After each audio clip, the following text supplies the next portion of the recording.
Hello, it's Thursday, September 24th, 2015. How you doing? And welcome to the Alien Invasion number 159, a production of Galactic Netcasts. My name's Dave Nelson. Joining me, as always, is Anessa Moyens and Brad Ludwig. What's up, guys? Woohoo! Not much. How are you doing? Not too bad. Welcome to the first Alien Invasion of the fall. We're officially in fall. It's the equinox. Yeah. And apparently, according to a couple of preachers, this weekend is going to start the end of the world because of there's a super moon on Sunday or something, and then a lunar eclipse. Some nonsense. Anessa, do you know anything about that? Yeah, there's a lunar eclipse during a supermoon, but I don't see how that's going to end the world. And really, shouldn't the world have ended years and years and years ago, repeatedly? Yeah, and then there was that comet that was supposed to collide into the Earth this month as well. Yeah, well, there was Y2K, and there's, like, asteroids and comets, and I don't know, Uncle Bob trying to blow everything up, probably. We survived. We're fine. Yeah. It's just one of those things where it's like every couple of years, and then somebody's math calculates when it's supposed to end. Yeah. What was his name? Camp was his last name? Yeah. Howard. Yeah, Howard. Oh, yeah, Camping. Yeah.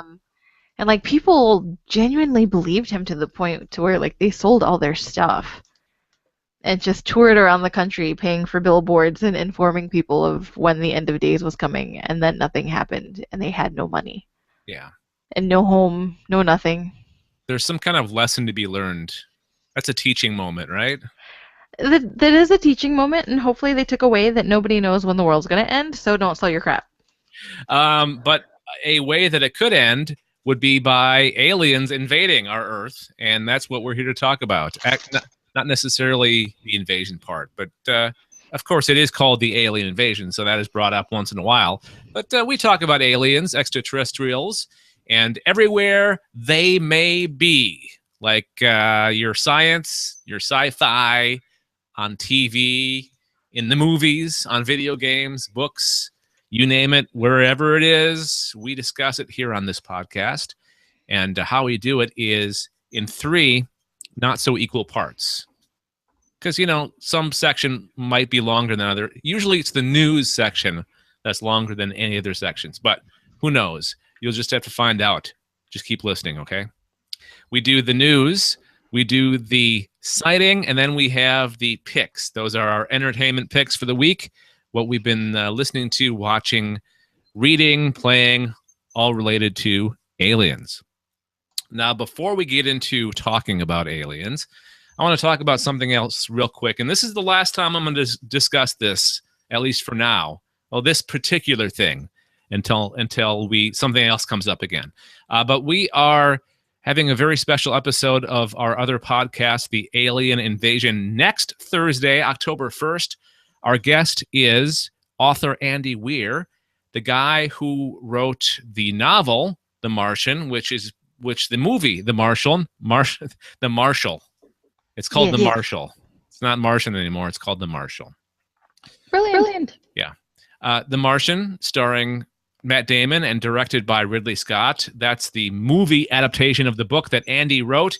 And Andy's going to come on the podcast. We're going to talk about the book. We're going to talk about the movie. We're going to talk about all things Mars next Thursday on the Sci-Fi Geeks Club. And you can be on that podcast as a panelist.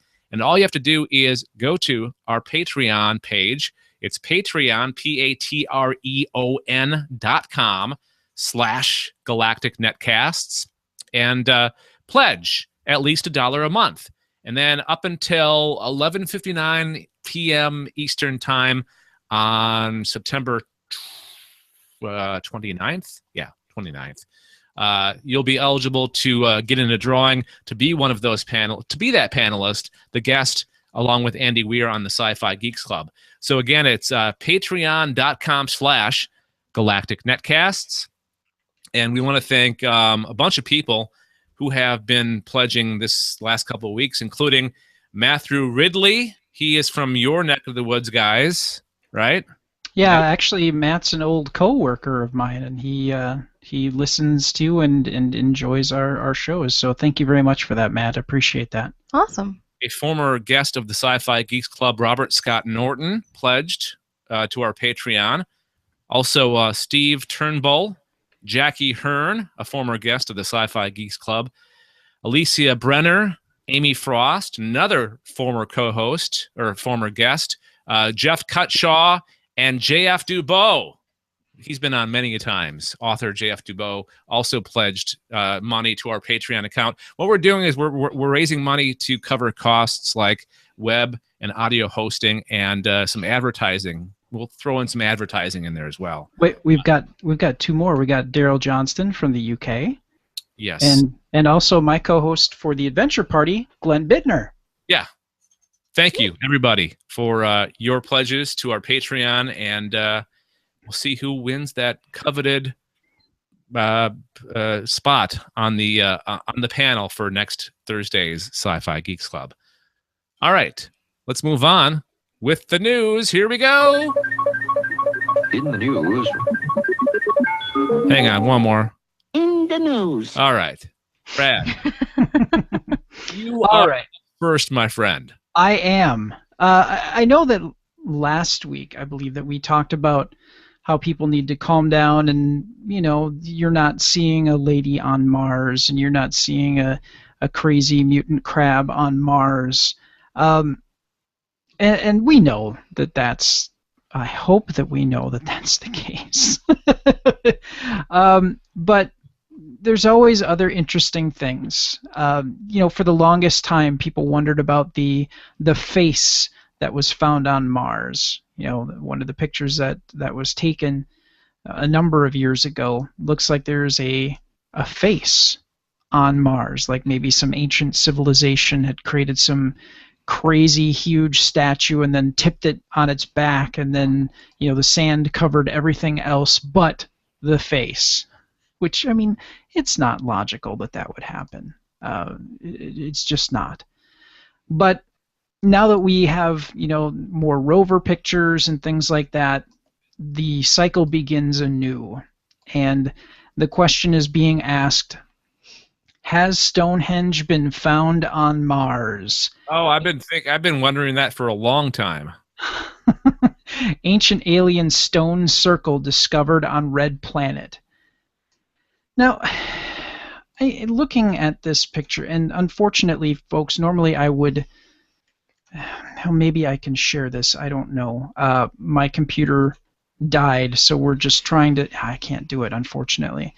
My computer died, and we're just kind of humming along on a Google Chromebook. So I can't really share this picture with you. We'll have the link in the show notes, and this story comes to us from express.co.uk.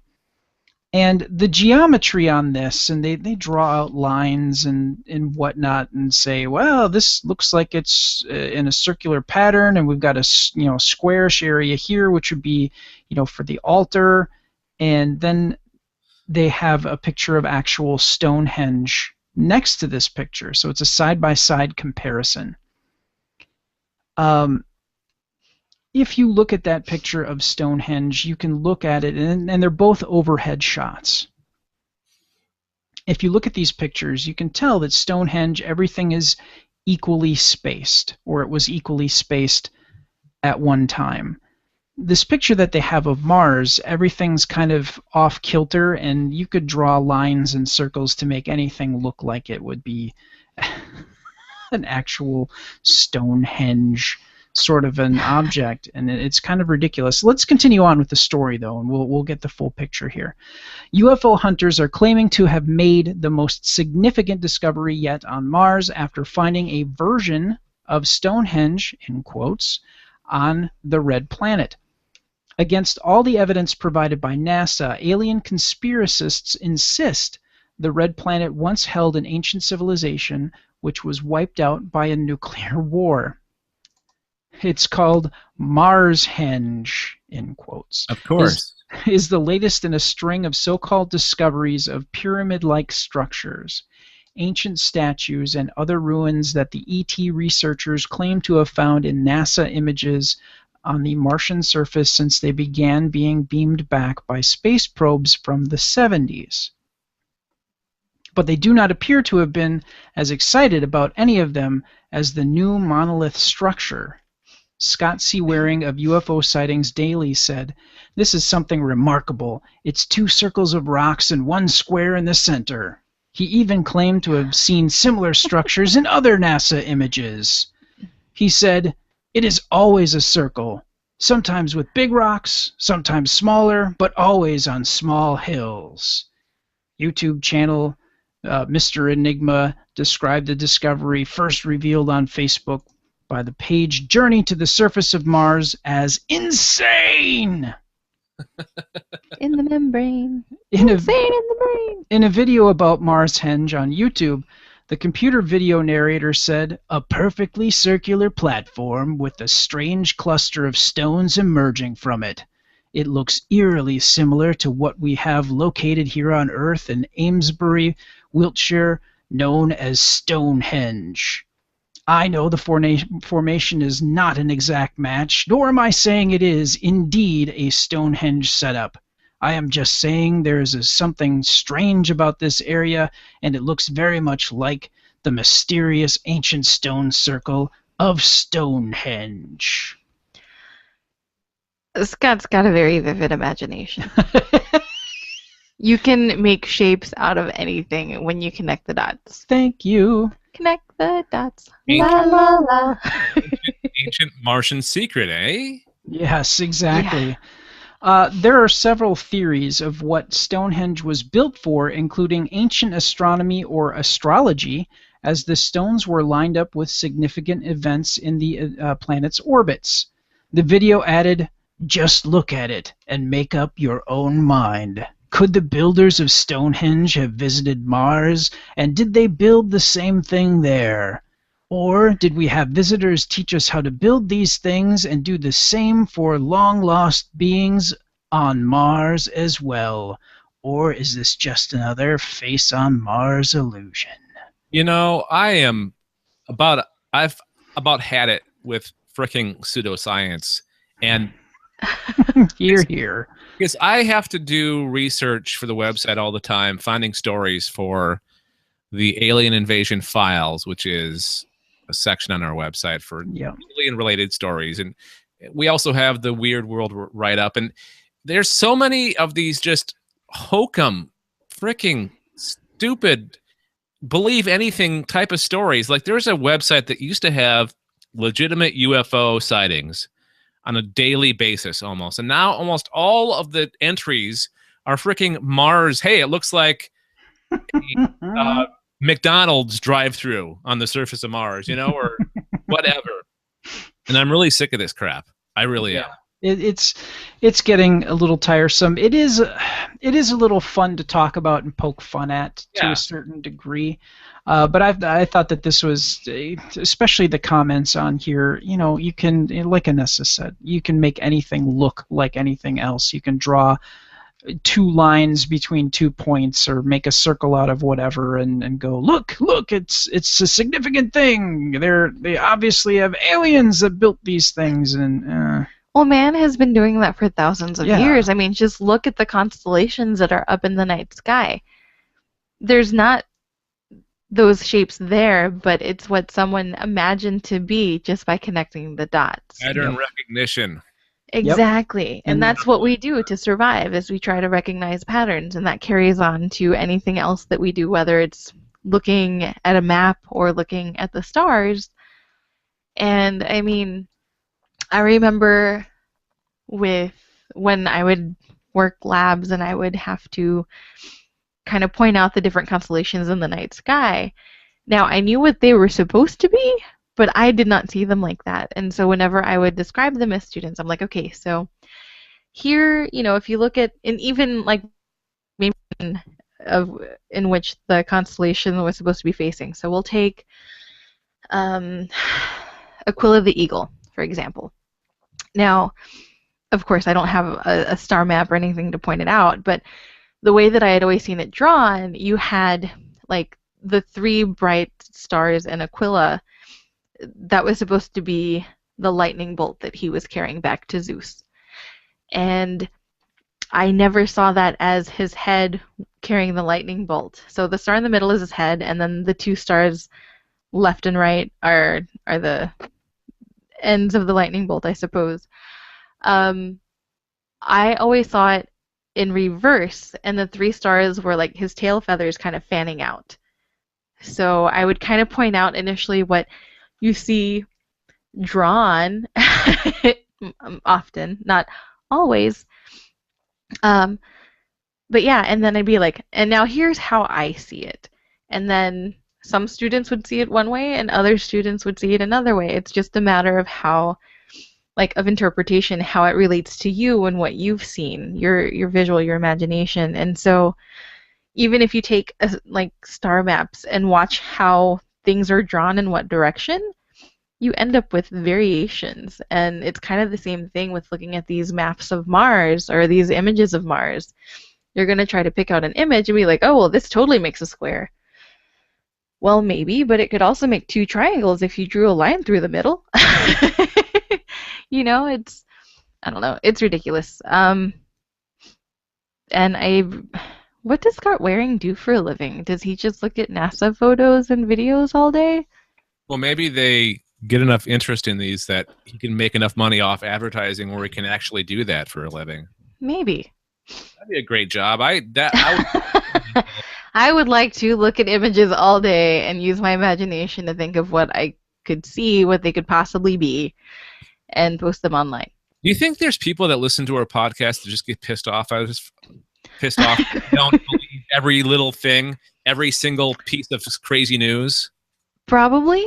I mean, you know, we do have like our conversations where we discuss whether we believe it's possible, don't believe it's possible, think it's total crap. But yeah, I'm sure there's someone out there that's just like, that's totally real. You guys are idiots. I'm never listening to you again. Or I'm going to keep listening to you so I can just yell at my phone or my computer or whatever. I welcome any kind of feedback from anybody who thinks that we should be believing this crazy stuff, or you tell us why you believe this crazy stuff. And I'm willing to sit here and think about it. I'm willing to sit here and listen, but I'm not always going to be on the side of that's hard evidence that aliens exist or that aliens have been there. If you do happen to have some feedback for us, if you're on, I don't know, if you feel a certain way, strongly a certain way, Gmail is our email provider. I don't know why I said it that way. That's weird. galacticnetcasts@gmail.com, galacticnetcasts@gmail.com.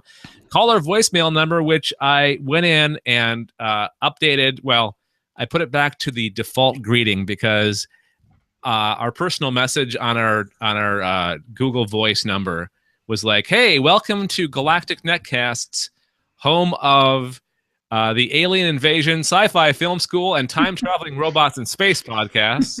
Aww. Yeah. So I couldn't figure out how to update it, so I just put it to the default greeting saying, the person that you're trying to reach at this Google Voice number is not available. Please leave a message. So you could be like, leave a message for the Galactic Collective. Yeah. If I can figure out how to change it. What you want to do is, the number again is 805-328-3966, or better yet, go to our website, gncasts.com, and click on that. Leave a voice message thing on the left-hand side of every single page and record your message directly through the website. And we would love to know your thoughts on these things. Do you believe in the crazy shapes? Do you believe that there's a Martian Stonehenge? Huh? I believe there's a lot of rocks on Mars and dirt. So, Brad, were you done? Or was there more that you wanted to say? No, there was just one other paragraph, but we've more than covered it, I think, with our commentary afterwards. Yeah, I think this story didn't deserve the amount of coverage that we gave it. Yeah, probably, but It's fun to talk about. it is. All right, hey, let's move on from pseudoscience to fiction. Pseudoscience is somewhat fictional. This is straight up fiction. How many Prometheus sequels is Ridley Scott planning? That's the big question. And this story was actually updated today with a different interview, but I'll get back to that. In a new interview with German movie site Filmfutter, the director says that there may be as many as 3 Prometheus sequels on the way. Yes, Scott replied when asked if Prometheus would directly connect to Alien, but it won't be in the next one. It will be in the one after that, or maybe even a 4th film before we get back into the Alien franchise. But hang on, wait a second. In a different interview that he gave to Hey You Guys, that's the name of the website, Scott says that the name of the Prometheus sequel is going to be called, hang on to your tights, Alien Paradise Lost. So what the hell? If it's not directly connected to Alien, and there's another Alien sequel being planned with what's his face? What's his name? Help me out. Old what's his face? Guy that did Chappie. The guy that did Chappie. Oh, Blomkamp. Yeah, Neil Blomkamp. Yeah, thank you. He's supposed to be doing the next proper Alien sequel, but fricking Ridley Scott buzzes his head in here and goes, hey, the Prometheus sequel is not going to be Prometheus 2. It's Alien Paradise Lost. I don't get it. Anyways, back to this German interview. And by the way, and if this sounds funny, it's because it was put through Google Translate. So the whole point of this is to explain the Alien franchise and to explain the how and why the creation of the alien itself.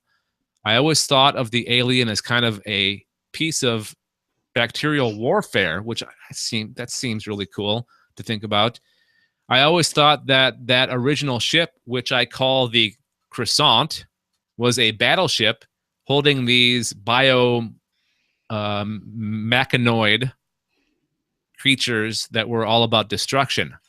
Prometheus 2 will go before the cameras in February, Alien Paradise Lost will go in front of the cameras in February with Michael Fassbender and Noomi Rapace set to reprise their roles.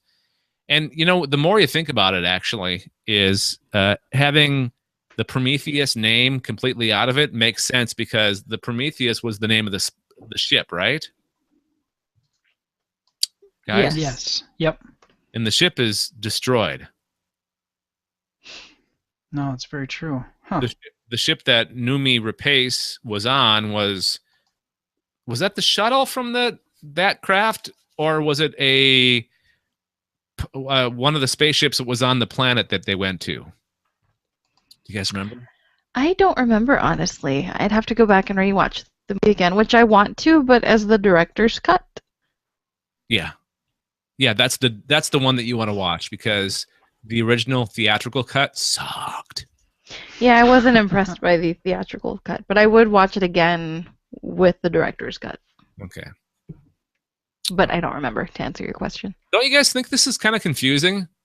Little bit. If people aren't paying that close of attention, they might get a little confused as to what line of storytelling it's in regards to. They might go in thinking, ooh, Alien. Yeah. Paradise Lost. So that's totally Alien, like part of that line, but it might not be that alien-centric, and so it would be more towards the whole Prometheus storyline, and then be like, oh, well, I never saw Prometheus. I don't know these characters. I don't know what's going on. Yeah. I was thinking, what's the butt? Well, Alien could be used with anything, right? But people that see it in the sense of the movie franchise will think of those aliens from those original movies. Yep. I agree. Maybe he's just trying to shoehorn it in there, going, hey, I want to, He's trying to attract people by name. Yeah, exactly.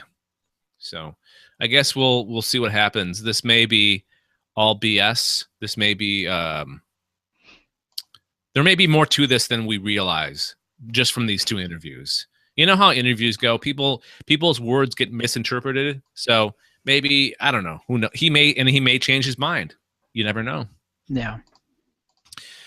All right, Anessa, you have the 3rd and final story in the news this week. I do. Okay, I have to Well, go back up to where I was going back to where my story was. I was looking at other areas in the document.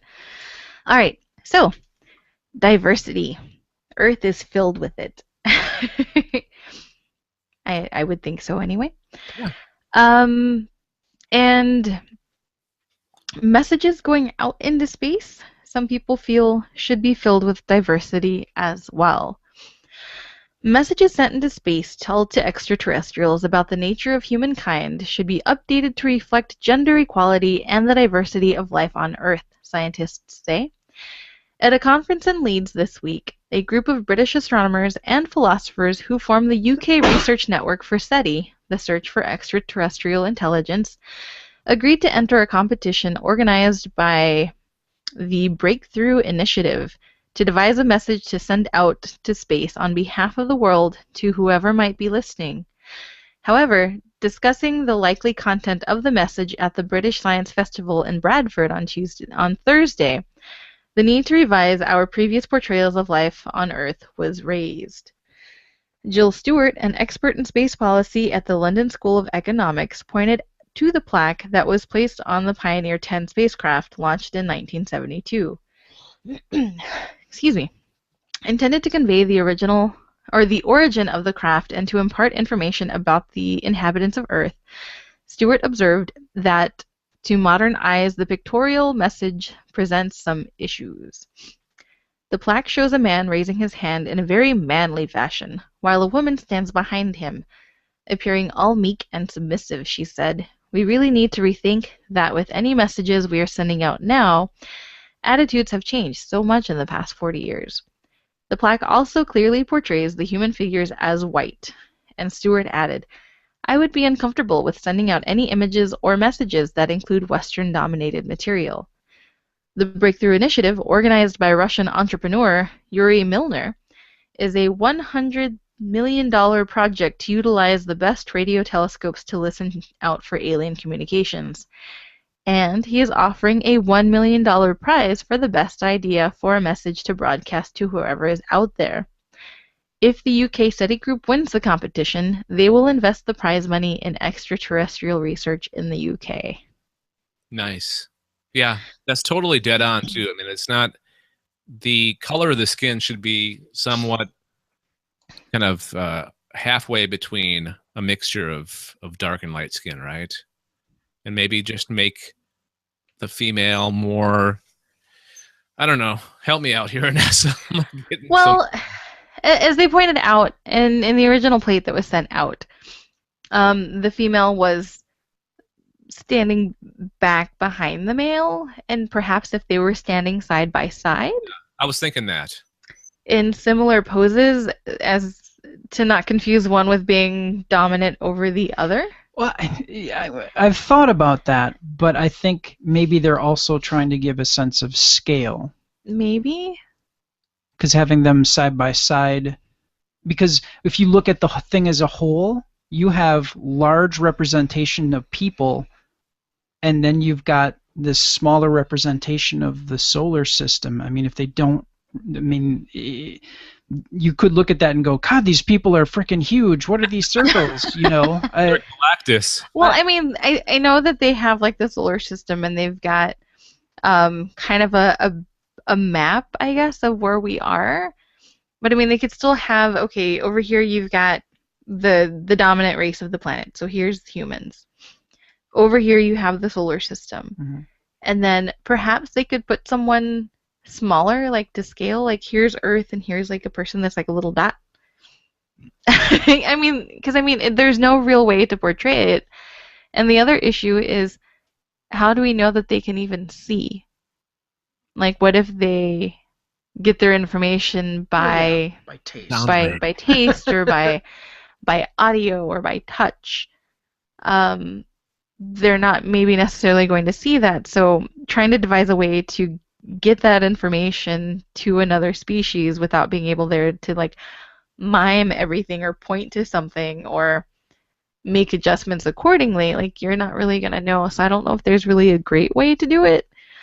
Because even if you decide, okay, I'm going to include a color palette of skin tones, who's to say they can even see color? Well, yeah. So we can. But with that precise attitude, why send anything into space? I was Right. thinking that too. It's like, So, but I mean, I do appreciate the fact that they are trying. But yeah, it's just really hard to compose a message and include imagery, or at least to compose a message that could hopefully be understood by another alien race, you know, another life form. if it was another spaceship that they would send out like physical things on, you could do a whole like picture and then something that was contoured. So if they have a sense of just feeling, or you could put like smellorama into it, like smells that would represent certain things, Right. cover all the bases for senses. Yeah, it would be different if they could send out like a little capsule full of stuff, like a time capsule, but in space. Maybe they don't see in 3 dimensions. Maybe. Yeah. But I mean, maybe it's just something, maybe the aliens are like, I don't know what this is, but I'll put it over here with my other cool space junk. Now, first contact And- is pretty tricky.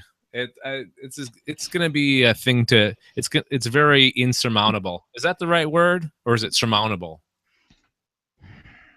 No, insurmountable, I think, or Excuse me.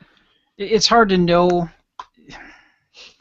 I think they had the discussion with the gold plates and the record, sending it into space as they did for, and I think we talked about this earlier with the proposed nuclear dump sites in the desert.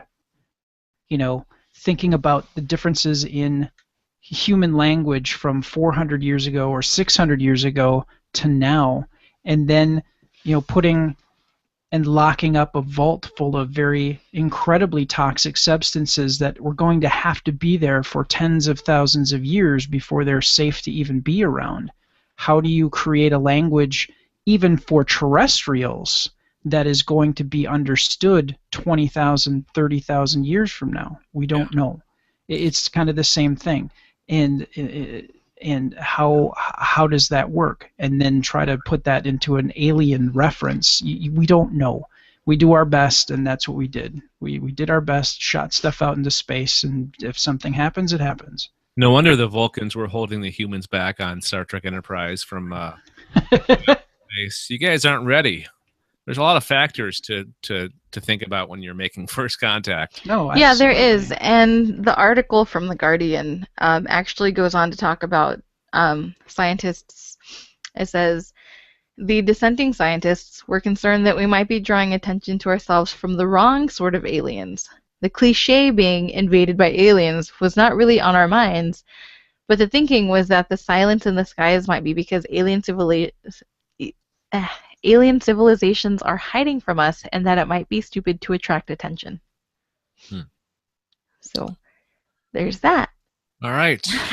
Be careful what you wish for, I suppose. Yeah. All right. Thank you, guys. Great news stories this week. And if you want more, if you want to read all about these, we, of course, as always, put the links in the show notes to the podcast. You can access that on your whatever device that you listen to the podcast on, or on our website, gncasts.com, and it's all there. All right, where are we at? Oh, hey, you know what? It's time for this. Hang on. There it Please is. identify the craft you witnessed. Black, triangular, three-dimensional shape, huge, just flying, hovering minutes. Shaped like almost like between an egg and like a teardrop. Two long cylinder objects flying over me. It had its own. I could see the occupants in it. Appeared to be rotating, and it was circular to disc shape, and it hovered for maybe about 5 minutes. I saw something in the sky the other day that I thought was some kind of UFO at first. Oh yeah? What did it end up being? Well, I didn't find out because it was way far away and it was bad traffic that day. I didn't want to go out of my way to get closer, so opportunity lost. It might have been the craft. So I'll never know. Bum bum bum. But Brad's got an actual sighting that somebody made and reported on. So what is it, Brad? Well, this week, so this is a story that I found on UFOsightingsdaily.com. And sorry, I'm fixing something here. Predicted lunar wave filmed. Wave Hunters, September 23rd, video UFO sighting news. This is an interesting prediction by Crow777 of YouTube. I've seen the lunar wave for myself in my Sony camera and have always believed it was due to the moon being an artificial structure in itself. Here we go. Yeah. Yes, I believe the moon is an actual massive alien ship. I thought the waves was the moon trying to keep itself in orbit in small bursts of energy. Okay, Crow777 of YouTube states, the lunar wave was filmed on the 20th of September, which makes this the second predicted capture in a row. Also, Houston Skywatch, Randy, and Crow meet via phone while trying to film the lunar wave. This clip shows 3 stars, lights, occulted or blocked by the moon. Lastly, footage of Saturn is shown, filmed from both the east and west coast, which demonstrates the angle difference. So yeah, the moon is our alien craft in this particular story, and so this is a sighting that all of us have seen. We've all had this sighting. Yes, we've all seen It's a universal sighting. Because it is a spacecraft, and atmospheric turbulence. Yeah, there is that. And we've seemed to have come to a point in human society where willful ignorance of science is celebrated, and anybody attempting to learn more are shunned and persecuted, and I'm afraid of where that's going to take us as a people. Yeah, this I wish you could hear this, Dave, but the video, and we'll have a link in the show notes for this. There's a 3-way call that's been recorded over YouTube in this video. And they're talking about, they've got their telescopes in place. They're filming this in HD through their telescopes, and this is East and West Coast. I'm sorry, Houston Skywatch, Randy and Houston. So we've got we're looking at Randy and Houston's video first,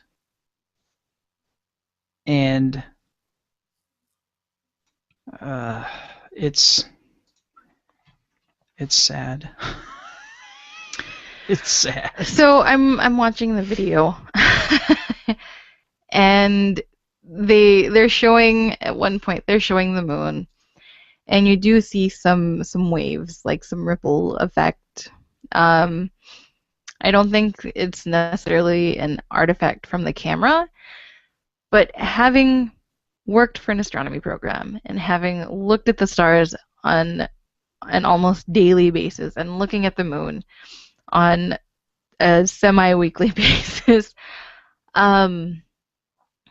it's the atmosphere. It just depends on how high these objects are in the sky, what's going on in the atmosphere.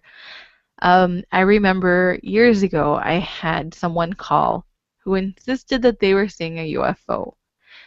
And they were describing the direction that it was coming from, and they said that it appeared that the object was moving. And once you get down to a certain point in the night sky, lower on the horizon, the atmosphere, the atmospheric conditions viewing wise anyway, tend to be a bit different than what you would see overhead. And it would cause that it would cause the objects to appear as though they're moving around, they're dancing. And that's kind of a thing between the atmosphere and your eye, because your eye is making it appear as though this object might be moving, even though it's still. It's one of those things where you look at the moon, and the lower it is on the horizon, the moon looks huge. But once it gets up into the night sky, like overhead at your zenith, it doesn't look nearly as big as it did when it was first rising. And so he called, I think probably about 3 times before he finally gave up. And I mean, I did check with my coworkers just to make sure that I was not crazy and telling him that it was Venus. But in this case, it was indeed Venus, because it's a bright object low on the horizon. Things are going to appear to move around, and even it may cause some distortion in the color, so it'll look like it's flashing different colors, even though it's not. But yeah, and that's exactly what I'm seeing in these images. And they're saying that the moon is blocking Saturn, and I forget what else. But I think a lot of it, again, is just the atmospheric conditions and the lights and whatever other viewing things might be happening. Because, you know, we're looking up into space, but we're looking through a lot of stuff to get to our view of space. I was going to say that. It's not like... If we were on the International Space Station and looking at the moon, you wouldn't see that, because there's nothing there interfering with our view of the moon. Mm-hmm. You wouldn't see these waves. So, and that's why they like to build observatories, like really good observatories, like up in Chile, up in the mountains, away from like the pollution and the light pollution, and you're higher up in the Earth's atmosphere, so there's less space between us and space. They're building the observatory so far up, so high up, that you almost need oxygen tanks to breathe. And you need to go through a physical to get approved to even go up there. And I've had altitude sickness, so I can see that. I can see that being a thing. Don't go up there with a sinus infection. Just no, no. That's what happened to me. Well, okay. Going back to the whole people believing anything thing, from recent experiences that I've had on Facebook, people will believe anything. They don't do their research. They're not using their head. They don't think things through before they believe something. They just believe it. So I can understand why people believe this, because this is, Brad, you're right. You're totally right. People are taking everything for granted. They're not believing in science anymore, which is really sad. Now, if they had an image of the moon, or even a video of the moon, and you see like this bright object kind of like leave and then come back to the moon, then I'd be like, well, what is that? Like, I would wonder, like, is that a UFO? Is that some other weird artifact with a camera? Is it some crazy Adobe Premiere or something editing? Who knows? Something like that would really make me think. But seeing something that I've seen multiple times through telescopes, through binoculars, I mean, it's just, no, it's it's just your night sky, your viewing conditions. All right. That's our last word right there. Thank you, Anessa. Thank you, Brad, for that sighting. Mm-hmm. Before we get into our picks, we want you for the Galactic Collective. Yeah, you, sitting there with your headphones on, listening to this podcast. Go to the website, gncasts.com. Click on the image on the right hand of, I know it's the main page, and it's on multiple other pages, but just go to the main page, gncast.com. Click on the Join the Galactic Collective, and you'll be part of a vast community of lovers of this podcast and others that we have on the Galactic Network, like the Sci-Fi Geeks Club, Weird World Weekly, Adventure Party, Podcast of Terror, and many more. You can be part of our community of listeners, fans, followers, people in love with this stuff. You can be part of the Galactic Collective. It's a collective of people. So again, go to galactic or gncasts.com and click on that Galactic Collective link. Okay. Things that we have watched, listened to, played, read, related to aliens this week. It's our picks section. And Anessa, you are number one in the lineup. Dave, you're on deck. Woo! My pick for this week is a song. Whoa. Weird. Ella Fitzgerald. What? I think this is the first. This is the first time somebody's recommended a song for the picks. So Ella Fitzgerald's Two Little Men in a Flying Saucer. I came across this video or this song on the internet, and it's just a video of the actual record playing. So not exciting, but feel free to go to YouTube, look it up, or check out the link in the show notes and give it a listen. But she sings about two little men in a flying saucer and how they flew down to Earth. And they saw what Earth was, what it looked like, who all was there, and said, "Let's fly away." I don't blame them. Yeah. So, and in the lyrics, she says, they took a look at a Western movie. Somebody heard them say, "If a horse can be a star, think how dumb these people are. We'd better fly away." Nice. Then they shook their little green antennas, scratched their purple hair, said, "This planet is an awful menace. Let's go back to where we came from." Two little men in a flying saucer just didn't care to stay. Said it's too peculiar here. Headed for the stratosphere and quickly flew away. Now they took a left in Ebbets Field in Brooklyn when the Dodgers played a baseball game.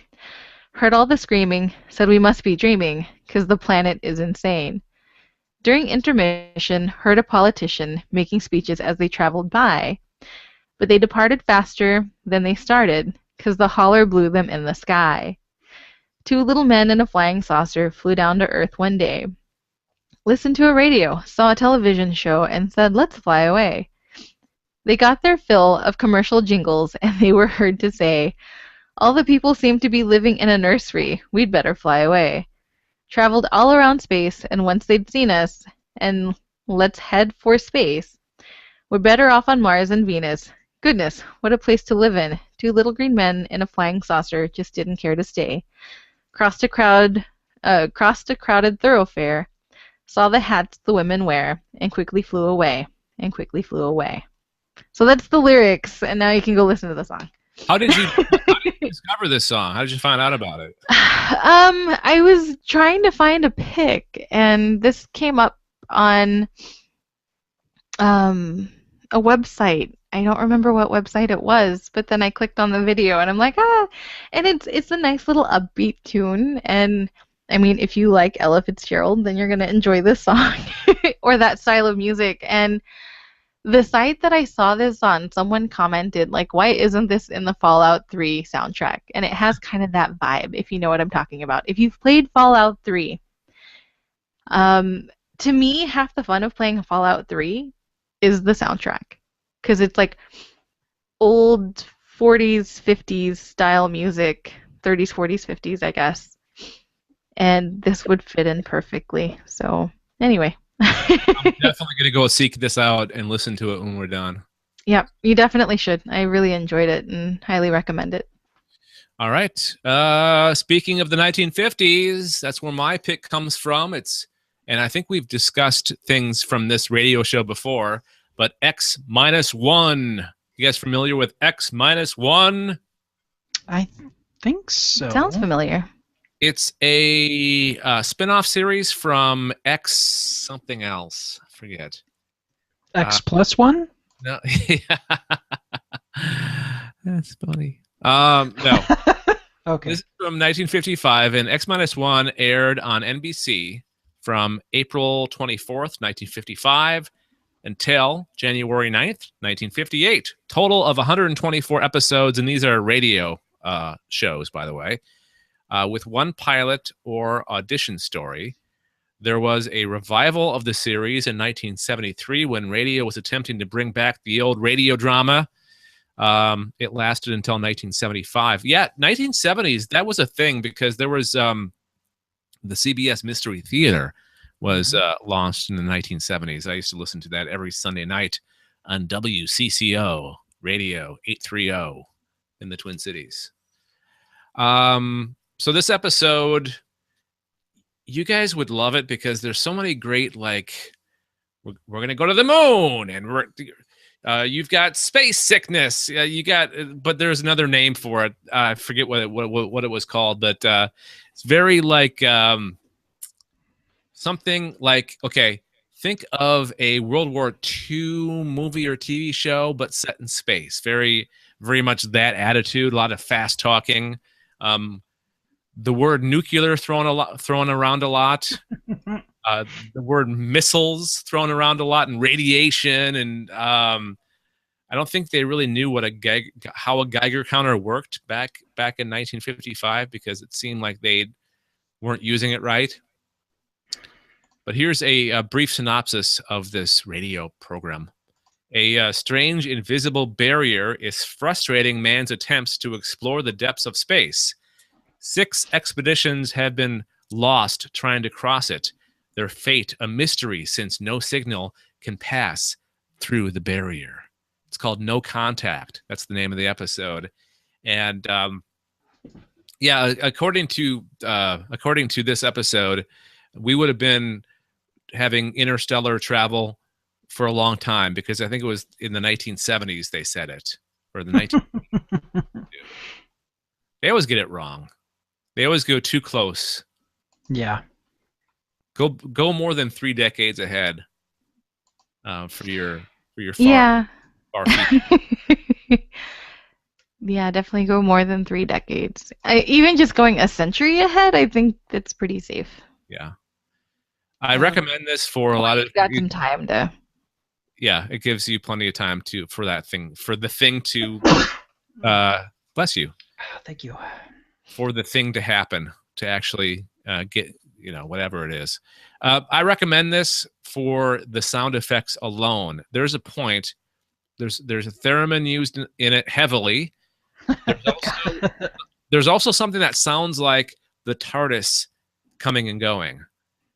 So maybe they used the same process for whatever sound effect it was. Because I know with the TARDIS they used a key on a guitar string. I think that was the TARDIS sound. It was a key on piano strings or something. Okay. So maybe they used a similar process to make the sound that was in this show. But we'll put a link, of course, in the show notes. And if you're into old radio dramas from the 1940s, 1950s, this one is the perfect episode because it's got all those elements that you want in your radio dramas. And there's a big mystery at the end too. So just bear with all the cheesiness and get to the end because the payoff is well worth it. Okay, Brad, you're fine. You're the final person on the picks this week. So, I kind of found myself in a rut in listening to some of my regular podcast programs, and sorry? Your programs? Sure. And programs. Okay. Are we done now? Okay. No, we're here. What just happened there? I don't know. I started digging into stuff. I do enjoy H.P. Lovecraft quite a bit, and his stuff, while it is something where a number of the creatures come from the stars, and they were worshipped as gods, but they are aliens, essentially. And there are other stories where space is mysterious, and this is, he's writing this stuff in the late 20s, early 30s. And there's one story in particular that grabbed my attention, and I was listening to this particular podcast. It's called the H.P. Lovecraft Literary Podcast, and you can find it at hppodcraft.com. And what they do in this show is they actually will talk about H.P. Lovecraft stories or stories that maybe he ghost wrote or he co-wrote with other authors. And they kind of do a literary breakdown, talk about, maybe things of the time period, locations where things happen in stories, and some of the history of H.P. Lovecraft during the times that he's written these particular stories. And this story that I really enjoy, and it's very creepy, it's called Color Out of Space. Ooh. And it starts with our narrator who, says, hey, I worked for an organization that was rerouting some of the water in the area. And I had this experience, and I really kind of want to talk about it. And it starts with a meteor that falls to the earth. And it falls in a farmyard in the kind of the Massachusetts area, outside of Arkham, Massachusetts. Arkham? This is a fictional. Okay. It's a fictional place. Right. It's kind of one of the core settings for one of the core places that he goes back to in some of his stories. And this meteorite, people were kind of excited about it, and the farmer was kind of poking at it, and they had, a science team come out and check this thing. And as they're poking at this meteorite, it starts to sort of crumble apart a little bit, and there's this sort of liquid inside of it that sort of seeps out, and it's a very odd color. It's an unearthly color, and and that hence the title of the story, The Color Out of Space. And what ends up happening over time is that this color, this liquid, starts poisoning. It poisons this well on the farmer's land, and slowly this thing starts poisoning and possibly consuming matter around the land. And this land is eventually, it becomes known as the Blasted Heath because nothing grows on it. And this story is the tale of the meteorite falling to Earth, what happens during the point that they investigate, and what happens to the point where water is flushed through this area. And it's a very fascinating, creepy tale that I highly recommend people check out. Now, The Color Out of Space is something that, well, H.P. Lovecraft stuff is in the public domain. So you can find it in a number of places. But the nice thing about this H.P. Lovecraft Literary Podcast is they actually, like I said before, they break it down, give you context, and help you better understand the context of the story. And I truly, truly enjoy it, and I've been listening to a lot of these lately to, like I said originally, to break up the rut that I felt like I was in with my podcast listening. So if you enjoy H.P. Lovecraft, if you enjoy space stories that have a touch of horror to them, it's definitely, this was considered weird fiction at the time, but we would kind of classify this as sci-fi horror at this point in time. And if you like a little bit of a scare, the nice thing about this podcast too is they have somebody who's specifically there to read bits of the story, and they high production value on this. So while somebody's reading it, it's like having somebody read, read a book to you, but then there's like mood music and things like that, incidental music that's in the background, and it's not too in your face or anything like that. It's a pleasurable listen. So, do you walk away? Did you get any tips for us doing better podcasts from listening to this one? For the particular style of what they're doing, they're trying to do something atmospheric and moody, and they're talking about a subject that has an expectation of fear and surprise. Mm-hmm.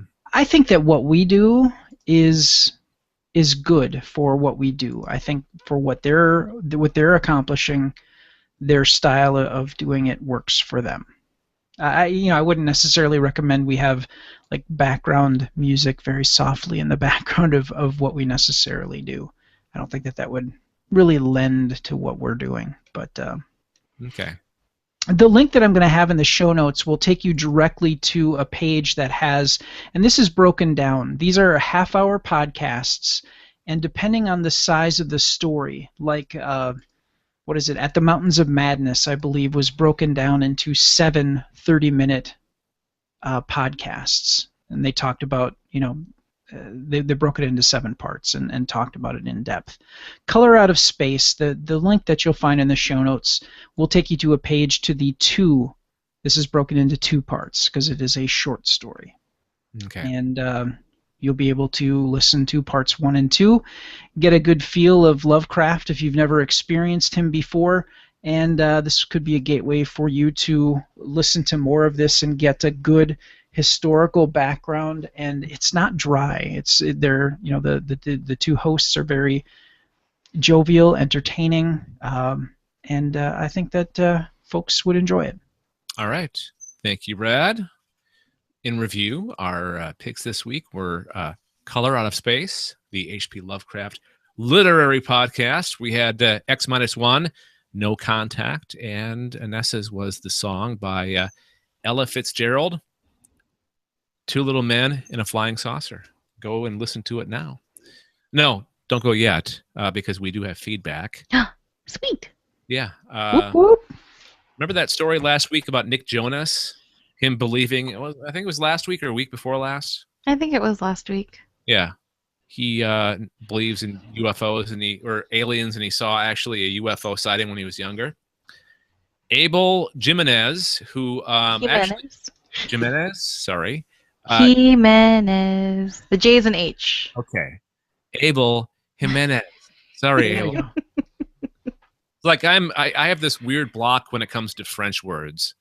Maybe that applies to Spanish or any other word or any other language that's not. It could be like any romantic language. You have a case of what I like to call my friend Gringo Mouth. All right, so he says, "What's up, guys? I don't think I'll ever listen to his music, even though he is a firm believer in aliens. I do, on the other hand, have a bit more respect for him as a human being for being a believer. So I'm a bit behind on the podcast, but I'm catching up on it today at work. Love the podcast, especially the little tunes you play in between segments. Those awesome sound bites." Cue the sound bite, Brad. Oh, hang on. I don't know if I can't hear it. Would love to have them as ringtones on my phone. So far, the only ones I have are the X-Files and Rick and Morty theme songs.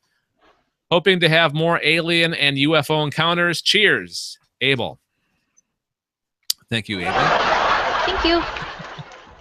He got in touch with us via our email address, galacticnetcasts@gmail.com. Also, I think this review is also his. Dizzo. Abe Dizzo. I'm pretty sure it's Abel as well. On iTunes, he left a review. I listen to the Alien Invasion on a weekly basis. It's great, and the hosts have a touch of funny that I enjoy. I have a touch of the funny. You can get a shot for that. It'll be fine. UFOs rule. Download and subscribe to this podcast now. You won't regret it. Meow, meow, meow. That's cat talk for awesome podcast. That was for you, Anessa. Thank you. Yeah, that's a good reminder that if you are on iTunes, please give us 5 stars. And if you want to take the time and write your own review, that would be awesome as well. We're on Stitcher, and we have a page on our website, gncasts.com, with all the proper links in many different ways. We give you many different ways to subscribe to this podcast. Just go to the subscribe page at gncasts.com. And that's going to do it for this episode of the Alien Invasion. Thanks for joining us as we always end the show. Final thoughts, Brad, you're first. Crap. I'm not ready. We saw Oh, yeah. the doctor today We in did. downtown Wausau eating an ice cream cone. Nice. So we actually I got out of work a little early today because Matt was coming to town to watch a concert. And Matt so, Stein. Matt Stein. And so we went out to eat, and I got there first, so I was kind of bored, and I had just spilled coffee on my pants. And so I was like, I'm just going to walk up and down the block and kind of wait for my pants to dry. And there was this guy walking down the block. He was wearing the pinstripe suit. He had the hair. He had the Converse. Just walking down the street like David Tennant, like Dr. Number 10. And I wanted to like go talk to him. Like my mind kind of processed things like, wait, that dude was dressed like number 10. So I like turn around and I start like walking, but he's already like way ahead, and then he disappears into like a shop, and so I don't know which one he went into. So I'm like, okay, I'm gonna quit being a weirdo. And so I walked around the block, and then Matt was like, we're here, and I'm like, hang on, I was just chasing down the doctor. Be there in a minute. Matt loved that. Oh God. he did an eye roll. But yeah, and then so we were standing there talking, and I turn around, and because like Brad's walking at this point, he's walking across the street, and he comes inside, and as he's walking inside, there's the guy again with the ice cream cone. I'm like, it's the doctor. And so I was really happy that other people saw him, so I wasn't like some crazy person claiming that I saw the doctor that disappeared. Did you talk to the guy? No, at that point Matt was there, and I think everyone just wanted to eat and chit-chat and visit, so... I wanted to have my picture... I was seriously thinking about having my picture taken with him because I'm wearing a t-shirt that has a drawing of a Dalek, and it says, "Oh my God, it's R2-D2! I loved him in Star Trek." Yeah, I saw that shirt on the internet, and I was like, I'm gonna buy that. And I bought one for me too, but in a different color, so we weren't like matching. So. I love the shirt. Okay, let's get out of here. Thanks, guys. And that is it for this edition of the Alien Invasion Podcast. We'll talk to you next time. Bye. Okay, bye.